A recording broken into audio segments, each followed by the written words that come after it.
Kind of nice to have the old theme song back, isn't it? Hi folks, I'm Matt and welcome to My Expanded Universe, a show where I go through the entire EU in chronological order as best I know how. Folks, we're going to go through the entire Dark Nest trilogy here, written by Troy Denning. The three books were The Joiner King, The Unseen Queen, and The Swarm War. Now, these books take place 6 years after New Jedi Order is passed. The results from, the Vong invasion are still being felt, but they're trying to move on.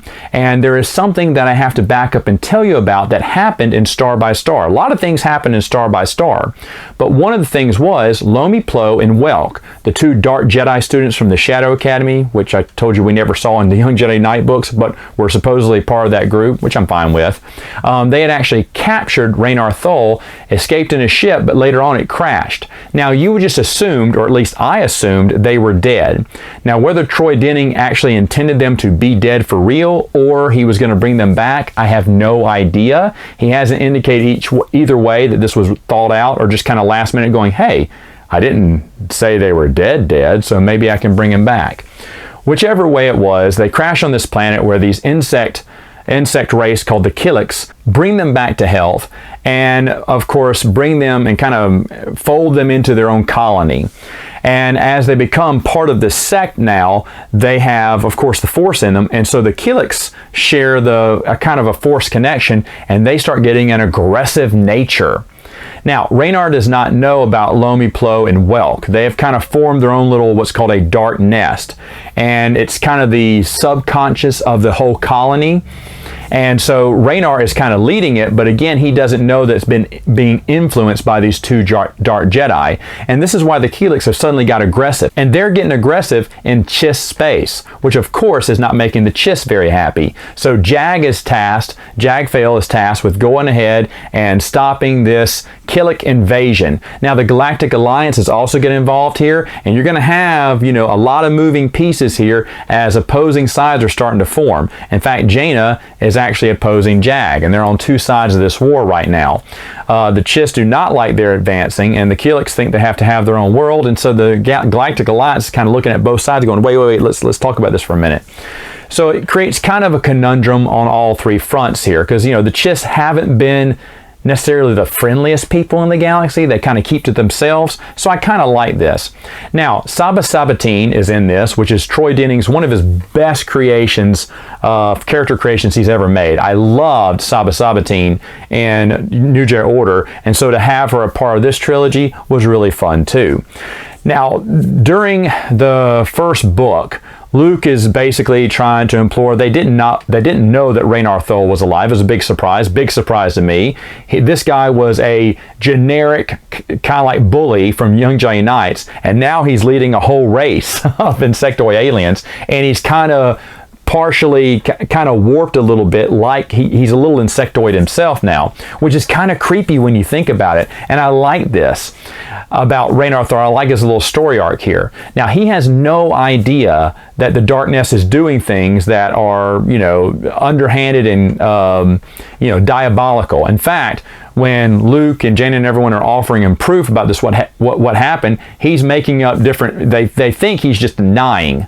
He knows that, the lives are at stake and Jedis have been attacked, but he's thinking, no, that didn't happen, because he just is not conscious about this dark nest. So he does, on some things he can't explain, even though they show him, hey, look, it's evidence that your guys did this, and he just doesn't understand, because he is connected to what he thinks, the entire colony, and he would know if someone was betraying him. So the Dark Nest, which is what the trilogy is named after, is kind of this secret organization, kind of like Black Sun when you think about it. They are working behind the scenes and have a diabolical plan with this whole Killik invasion. Now, Alima Brar is in this. She was part of New Jedi Order. She was one who lost her sister to one of the Voxen, and she had been one of the Jedi in the New Jedi Order, and she'd kind of been on the brink here of switching over to the dark side a few times. Obviously, with the death of her sister, that's what kind of threw her over the edge. But in this book, Lomi Plo and Welk finally turn her to the dark side. They convince her the dark side is the way to go, but it's not the way to go, and she gets torn up in this book, man. I think Luke cuts off her arm. So, you know, she's kind of maimed there. And then later on, she loses one of her Laku. And so she's just maimed beyond belief. I thought this happened in Ninja Order, but upon reading about a little bit into Darkness Trilogy, I think all this deformation of Alima has happened, and that makes sense. Now that she's part of the dark side, she's got to look ugly now too. She was described as very pretty once, but now she's lost her good looks, and I guess that even ferments her as the bad guy. And you'll see more of her later on. In fact, she's going to be a pain in Jagged Fell's side and really kind of hurt him over this whole Keelik invasion thing, where he's going to lose face later on. But I'm getting ahead of myself. So Raynar Thul kind of links Jaina and Zek to the whole colony here, and they almost form like a hive mind together, and they kind of do Thul's bidding. Now eventually that link will get severed, but they still kind of share that link with Thul and the Keeliks here. It does bring Zek and Jaina closer together, which I was all for, because I am a Zek and Jaina fan. Now, everyone loved Jagged Fell and Jaina, and so this whole trilogy is kind of throwing that love triangle in there, right? Or it's not really a love triangle. She has two love interests that are interested in her. I don't think Jag and Zek are really in love with one another. In fact, I think they're bitter rivals, but they're both fighting for the same girl, so you have that, and that's great story. You know, that's great for your story, right? To have two people fighting it out. And maybe they were taking a poll in a way from the fans to see what were fans going to go. Were they going to vote for Zek or vote for Jag? I kind of wonder if that was the purpose, or if they had Jag and Jaina together this whole time, because man, I was preaching Zek and Jaina in the forums back then, but I can't remember. I think there was a lot more Jagged Jaina fans than there were, you know, Jaina Zek fans. Now it's sounding like a WB show. Anyway, a few other good things that are in this is Ben Skywalker is a lot older. He's becoming his own character now, and so you get to see a lot more of Ben, which is very interesting. Also in this is the introduction of another new character. Tenel Ka reveals to Jason that they had a daughter together, and so Alana is introduced. Now, this is a very nice moment. Jason is very excited.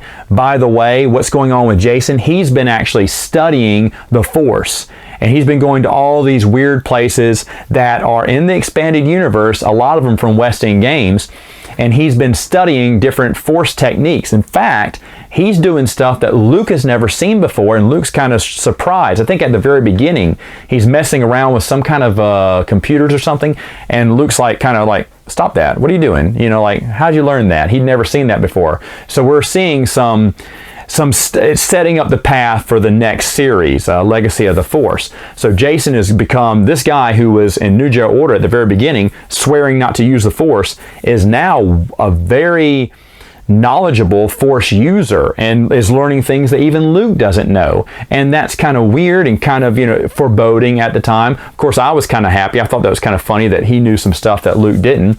But at the same time, it's showing how Jason is just accumulating more and more Force knowledge, and how he's kind of well-traveled now, a scholarly Jedi, if that can be a thing, and he's learning more Force techniques. But I digress.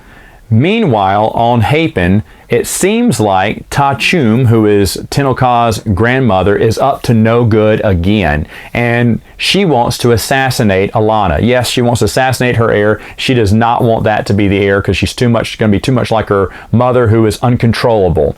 So the assassination fails. Of course, Jason is pissed, puts her in a coma, and then then wipes Ben's memory. Ben Skywalker's with him, because that's who he's apprenticed to, is Jason. He kind of wipes Ben's memory of the whole thing. Now, we've seen memory wipes, usually by Jaina and New Jedi Order, but now we're seeing Jason do the same thing. Again, this is not, when I'm reading this, I'm not thinking he's turning to the dark side. I'm thinking he's doing the same thing Jaina did, is kind of walking that line between light and dark.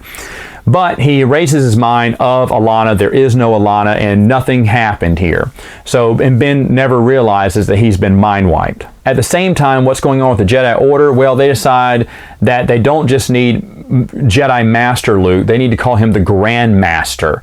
You know, which I was okay with that title. I know it sounds kind of cheesy, but he was going to be the Grand Master kind of over everyone. And that is fine. I'm fine with that. He's been the, you know, longest and oldest, I guess, Jedi Master of this new order. So it's time to elevate him, since there are a lot of Jedi Masters. It kind of, I don't know, deflates Luke's title. He doesn't ask for it, but the Jedi say, no, we need to make you like the Grand Master. So I kind of like that. Of course, whenever I say Grand Master, I want to add Flash at the end of it, so maybe that's not so good. Now, another key thing that they introduced in this story was Padme's origin. They reveal that, you know, Padme was Luke's mother, and that, you know, they kind of reveal everything that we already knew from episode 3. At this point, all the trilogy had come out, and it was okay to talk about Luke's parents. So Luke officially finds out about Padme, or at least he knows at this point in the storyline. Now, how this story ends is, of course, Luke has to fight Raynar Thul. He kind of chops off his arm, because that's Luke's thing, is chopping off people's arms. But then he convinces Raynar Thul to kind of turn away from the Killick, see what he's doing is wrong, and come back into the light. Now, Raynar Thul's not there yet, but he knows what he's doing is wrong, so he ends it. As he disconnects from the hive mind, the Killicks go back to being regular bored insects. They're not interested in conquest anymore, because they don't have that force sensitivity among them, and which gives them an aggressiveness. So without their aggressiveness, they become passive again, and the war is over like that. You know, before the chess can really get started, the war's over. And I have to I should have said spoilers at the beginning. I'll put spoilers at I guess at the front of this video maybe. But the reason I have to reveal all this is because it is imperative. A lot of this stuff I told you is imperative to know for the next series. Because I love Del Rey, but everything that happens in the Del Rey books greatly impact the next set of books. And I'm all for that. Bantam was kind of one-off novels that mentioned previous stories, and sometimes certain adventures would impact others, but not very often. In Del Rey, everything served a purpose, and I really enjoyed this. So what did I think of the Darkness trilogy as a whole? I actually really like it. I think it's really awesome. I know a few of you don't like it. You don't like Troy Denning's Darkness trilogy, but I thought it was really solid. Now, where does this land? A lot of people put it in the Legacy of the Force era. I still kind of put it in the New Jedi Order era. Even though it's not a New Jedi Order book, to me it felt like it was the aftermath of the New Jedi Order, just one simple adventure. Obviously, this is the transition story from one big series to the next. But, and officially, yeah, you could say it lands in the Legacy era. In fact, I think Pablo Hidalgo puts it in that era, and I think everyone does here. But I always imagine it was like the aftermath of New Jedi Order. So whichever era you want to put it in, I'm fine with. But it is kind of the go-between book series that tied you over until the next huge series that's coming out. And I will talk about that next time in another video.